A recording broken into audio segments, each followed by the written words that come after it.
Thank you so very much, John, for that kind introduction. And good afternoon to all of you colleagues. What John didn't mention is also that he was my boss. He took me from AgBiz, from Grain SA, and I joined AgBiz in 2016. And we indeed had an excellent time with you there, John, and we're still continuing in your lesson. So thank you so much. And to Justin and the board at CGA and the management, we're also very grateful from an AgBiz side to have been invited here to make a few remarks and also lead a discussion on an important matter around transformation. When I arrived last night and joined dinner, I had a good conversation actually with Justin and Umkhali Skuman. And the remark that was made by both of them was that in South Africa today, they sense a great deal of a deficit of hope. And they'd hope that today we may live here while we will be having some of the problems that we came here facing, but at least with some sense of strategy about what to do going forward. But I do think that that issue of a deficit and a difficulty is not only in the South African side, and this is a point that Justin made today, because if you look across the world, there are problems all over. There is no growth. You talk to central bankers, to economists, everyone in the bank. You heard from Andre from Standard Bank earlier on. There are questions about inflation, rising interest rates, which means then the rise in the cost of money. And as South Africa, we are almost always looking the same as if you will see Australia in the olden days, where it's farmers and the miners, and of course the manufacturers to a certain extent with us, whereby you're still dependent on the exports. You do want to see the world growing so that the demand can be there and you can sell some sort of products and see your economy growing. But if you look at the world today, which is what is on the chart on your left-hand side, we are well below the levels of growth that we have seen in periods between year 2000 up until to today. So that despondency and that lack of economic opportunity and anxiety that all of us talk about is really clear there in the world. And we always then ask ourselves to say, as an export-oriented economy, what do we do in situations like this? And of course, with inflation rising, where we are importing some of the products that we need for our inputs, what do we do in those situations? Because that inflation story, while it may seem as far, it's quite struck, because if you look just for a moment on that chart on your right-hand side, that dark blue bar is where inflation is at now, the rate at which prices are rising in general across the world, developing economies, emerging economies. But before the pandemic, we were in those dotted orange parts that you see in that map. And that tells you then about the realities of the tough economic conditions. And that conversation with Umkhali and Justin is pretty much mirrored in this chart, because all you have to remember from that chart that you see in the board is that whenever that line drops below the dotted line, that's where pessimism in South Africa is pretty much at home. And of course, when there is no confidence, the investment also will not be there. And that's the great difficulty. Is then the question today is to say, how do we tackle all of these problems that we've been highlighting so that we may begin to see the investment coming up? And the problems are very real. The inflation story that we are talking about is also a problem of South Africa. The cost of money is rising, interest rates are rising. Central banks, Standard Bank and the other banks are talking about further increase in the interest rates, another 500 basis points, which means that you will be paying a lot for some of the debt that you have. And as agriculture, the issue of interest rate is, of course, very important, because we are a sector that, at this we speak today, we have a farm debt that is just over 200 billion rands. So servicing that in these levels is going to be one of those challenges. There's also no growth in South Africa, which is a mixture of our own doing, our own self-inflicted problems, which I will not repeat because I think all of the colleagues at the start have already spoken a bit about that. Ferdy spoke about that. Bruce spoke about that. But what we are seeing at this point, if you listen to the Treasury, you listen to the South African Reserve Bank, you listen to the BER at Stellenbosch University, all of them, they are seeing growth that is below 1% this year. The Reserve Bank is talking about 0.3%. The Treasury is talking about 0.9%. The BER is talking about 0.5%. And the point being that going into 2025 or so, we may not cross 2%. Then the question is to say, how do we operate in this environment so that we may put ourselves somewhere where we may begin to see some bit of green shoots? And that difficulty of the macroeconomic story is pretty much clear even in agriculture. This is one of the measures that we're proud of at AgBiz, which we call the AgBiz IDC Agribusiness Confidence Index. It almost measures the sentiment in a similar way that we do at a General Business Confidence Index, which I was talking about earlier. And what's more striking is that if you look towards the end of it, it's already tapped below that dotted line, which means that there is deep pessimism that we see in agriculture as well.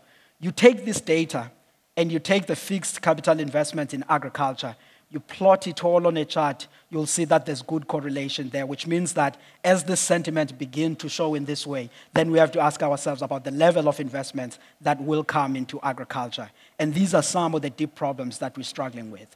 And the guys are not unreasonable, because these surveys are done by us at AgBiz, sending out questionnaires to a range of colleagues that are in the sector to ask them about key questions relating to their business activity.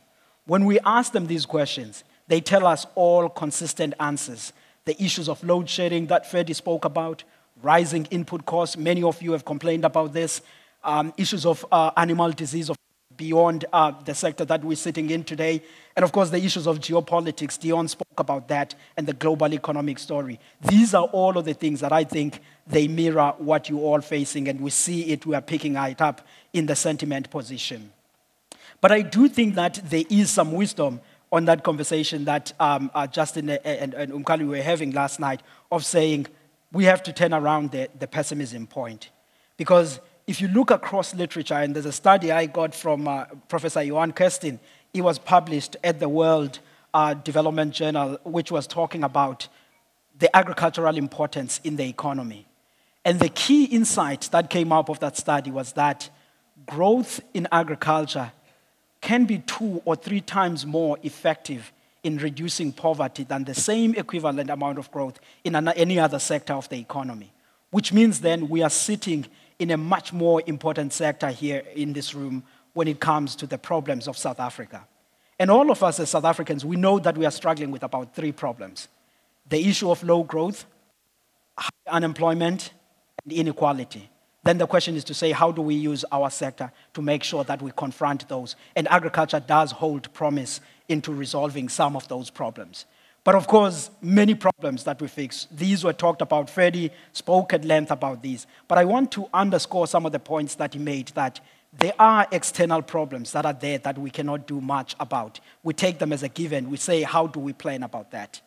But we also have self-inflicted problems, which is the one that you see here. Either it's the issues of electricity, either it's an improvement that we still have to make in logistics, and Portia is in, and I think they are doing amazing work with the sector, and they will try to share some of those developments that we are beginning to work on.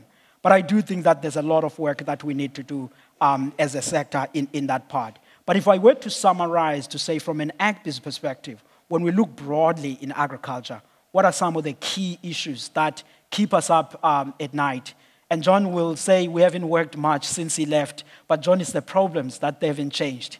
They are still remaining as you left, which is the issues of inefficiencies in the state administration, running into infrastructure, security, all the way to geopolitics. This is the world as we see it from an AgBiz perspective, on saying what is constraining growth, the environment that we're operating in. But this is also important then when we think about it in a world at which, as all of the presentations that were put by Justin and the other colleagues, to say as South Africa, we are chasing growth in the export markets. And I must say that with all of the problems that we faced, we have seen tremendous growth in exports as South Africa. If you just take a moment and appreciate this chart on your right-hand side, that dark bluish line, which takes together all of the agricultural exports and say, what have we done over the past couple of 2 decades? And citrus makes up about 15% of that value. That's last year a record of about $12.8 billion. We have done a lot, but there's a lot that is planted there, which needs to hit the export market. And to Dion's conversation about diversification of the export markets, we've been big in Africa, big in the EU, big in Asia, but now we need to widen to talk to China, talk to Saudi Arabia, try to talk to Bangladesh, Japan. Those are all of the key markets that I think we need to widen our access. But I think in the process of that, which was one of the points that came in from Vaughan, it was very important about retaining the current markets. And I think we have to pay really enough attention on retaining those markets and not chase the Middle East at the cost of what we already have. And I think the department and everyone who has been involved, from logistics and all of the role players in the supply chain, they've done tremendous work in ensuring that we reach those levels. But of course, near-term challenges still persist. Ferdy spoke about those, and I thought I should underscore that by taking some of the chart from our friends at BFAB. They've done tremendous work supporting the task team that the minister was talking about, electricity task team. But all I wanted to underscore here from Ferdy's presentation is that we need power all over South Africa in order to get this engine going and maintain the exports that we were talking about. All of our subsectors pretty much are heavily reliant on energy. And the other thing then, in that same context, which I think in the story of pessimism, it's very hard to be optimistic because there may be another drought that may come. It may be softer and not as hard as what we saw in 2016, but we are beginning to see talks of another El Nino towards the end of this year. And I think as a sector ourselves who uses water, we have to keep this at the back of our mind, because it may be a challenge. There's no certainty at this point, but that's what all of the global forecasters are telling us about this issue. But let me make a few observations on interventions that are being made. And in some points, I may even wear my government hat, talk at the advisory panel onto this before I transition to the panel where we will talk about the real issues that colleagues are facing on the ground. And I think the first point here to underscore is that there are interventions really that are made in the near term. The minister spoke at a high level on this, and we have there in that row, for example, all of our colleagues from BFAB, Tracy, Marlene from ABSA, and the others who have been involved in this work of the task team. And some of the goals that we have seen there coming up is the issue that was announced by the finance minister about the VAT being extended at least across the value chain, even though the retailers are not included into that. But I think the core thing now we need to stress in that point is that the system needs to be more simplified than what you see at the moment on a diesel rebate, because administratively, it's going to be a nightmare for some of the medium and small businesses on doing that. And that's the conversation from an AgBiz side we are having with friends at SARS. And of course, the issues around load curtailment, whereby Eskom cannot completely load shed some of the people, but we can deal about the load curtailment. That's the other option that is being discussed in our table, and which I think as a sector we need to explore that point. I know in the Eastern Cape you've made some progress in implementing that, and in some areas up north. But the point is that there's a lot of work that is already progressing and being done in that particular point in the near term. But I would say, before we invite all of the colleagues, if we look then in all of these problems and say to gain hope, how do you gain that hope in an environment where I've just bombarded you with about 8 slides of problems? You can gain hope in one slide, which is the one that I think those 5 points that I make there can push us a little bit forward. The first one is on agricultural finance. Because in reality, there's nothing that we can really do without money. I'm sure our friends at Standard Bank will agree. And on this particular point, we have already seen improvements that is being made at the Land Bank and the blended finance. But I think the most important point is that the blended finance moves speedily to include all of the other banks so that we have a much bigger reach than what is actually having at this point. This has been a long-coming discussion that is underway in Pretoria, but I think we need to be pushing harder on that. And the minister referenced some of the conversations she had with AgBiz about 2 weeks ago, and that is a point of priority. And the second point is on this market access, which has been a running theme since morning. And from where we sit at AgBiz, mapping the citrus industry, mapping the wine industry, mapping the fruits and the grain and the beef, these are the markets that we think are more important for us to sit together as a sector, put our efforts together and say, when we look into the world, in addition to retaining the markets that we have, which other countries should we be focusing on? And we think there, China, South Korea, Japan, the US, Vietnam, India, all of those, Philippines and Bangladesh are the key markets that we need to add to the bag from what we already have. And of course, biosecurity. And I think on biosecurity, we talk a lot about the animal side, which was urgent. but there are some plant health issues that we also need to think about, particularly around Act 36 and all of these other things of making sure that we have all of the agrochemicals that we need. And that's the other intervention that I think is important from a government perspective in making sure that it's available on the sector. I won't say much on the ports and railway line, rather than to underscore the importance of Transnet on what we're having here. Because if we are an export-oriented sector, exporting roughly half of what we produce in value terms, still expecting to grow and hit the Vision 2060 that Justin was talking about, then on that, you need the logistics industry to be your closest ally. I would say you have government and the logistics and the financial services all working together with us to be able to actually deliver that, because without the logistics industry, we won't be able to meet all of these goals that we need. And of course, the master plan, John chaired that from an industry perspective, and he's right to say it carries all of the points. Ferdy and the team led much of the technical work, and I agree there that all of what we need is already baked in that master plan. It's about how do we action and implement it as it's aligned with our 2012 NDP. And I think, colleagues, Ferdy made this point of saying there's land that is still out there that can be explored. And as we transition towards our panel, I quickly stole this chart from him and the ARC to put it again in here, because this chart sends a very positive message. Because some of us may agree that when we think about transformation, we sometimes think about it's taking from one party to the next. But transformation is not taking from a white farmer to a black farmer, but it's about, at least in my perspective, and I think in our view at AgBiz, about growing the pie. And how do you grow that pie? You grow it by partnership and putting together the points that we've just alluded to and utilizing much of that land. And that's where we think that growing the pie can pretty much be, which is the point that our friends at BFEP were showing. And that's really what we're trying to do here. And I think the work that CGA has already started in its developmental chamber begins to grow that pie. And there's more land that can be available. There's more resources that should be made available so that we are able to actually have that transformation in a more effective way of saying, how do we grow the South African agricultural pie? And I think that should be the core message and the core theme when we think about transformation. And these are the numbers from Lucanyo and Justin on the development side. They're already doing amazing work. There's a number of growers that are already there. And we won't just represent them by the statistics. They will come and sit with us here in the next 2 or 3 minutes, whereby they will share some of the stories and the interventions that have been made and what can we do further to ensure that we expand that agricultural pie of South Africa. And of course, the numbers are great in all of the provinces. If you think about the Eastern Cape, it's a home for the citrus.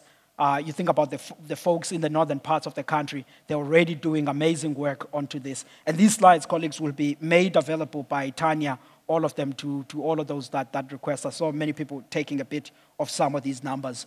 They will be shared with you. And at the core of the success that Justin and CGA in its developmental chamber has achieved, these are the ingredients. It's the funding story that I was talking about in the blended finance. It's, of course, mentorship and extension work and the training that has been done. It's partnership with various funders. If you think about the colleagues in the Jobs Fund, the banks, AgriCita, and everybody else has been contributing to this. And I think that to meet that goal of a Vision 250 for developing growers and, of course, or the commercial growers, will have to work ever more closely with all of these partners and making sure that we grow that South African agricultural pie.